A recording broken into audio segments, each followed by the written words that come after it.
Lubāna klāni ir zema un plaša teritorija ap Lubāna ezeru, kur satek vairākas upes. Kopā ar dabas aizsardzības pārvaldi izbraucam Aiviekstes posmu. Palu apjoms katru gadu ir mainīgs. Citreiz var sasniegt pat 10 000 hektāru, šogad ir ievērojami mazāk. Mēs visi gatavojamies, kad būs šausmīgi pali, tagad viss plūdīs, bet māte daba ir stiprāka par mums. Dīnā bija saulēte un naktī mīnusi. Un izstāja pa lēnu viss arī, kaut kas aizgoja gruntsūdeņos. Šī vītā te viss ir, jā. Pēc kokiem un krūmiem iespējams noteikt arī kādreizējo palu līmeni. Par atlomu var pateikt, te jau ir cita miziņa, ja? Viss cita krosa. Apteveni šitai te ir. Ja tur viss ir lejā, tādā līmenī. Ūdens līmeni daļēji regulē dambi un kanāli. Purva nosusināšana un teritorijas pārveidošana saimnieciskajām vajadzībām ietekmējusi mazo upju tecējumu.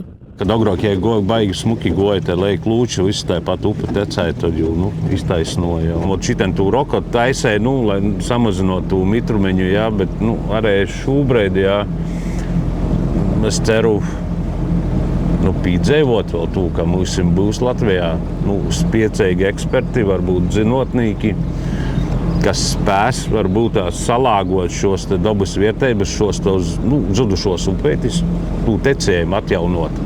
Aiviekste ir līdzenuma upe, kas nozīmē, ka viņai ir ļoti lēns tecējums, tikai 0,23 metri uz kilometru. Ļoti lielu ūdens daudzumu aiztur purvi, kas apkārtnē ir ļoti daudz.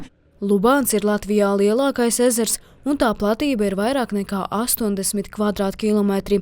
Aplūdušie meži, bioloģiskās pļavas, zemienes un upes veicina arī putnu uzturēšanos. Liegumā konstatētas vairāk nekā 250 putnu sugas, un 29 no tām ir īpaši aizsargājamas. Te sastopama arī tāda putnu suga kā kikuts, kas ir apdraudēta suga visā pasaulē.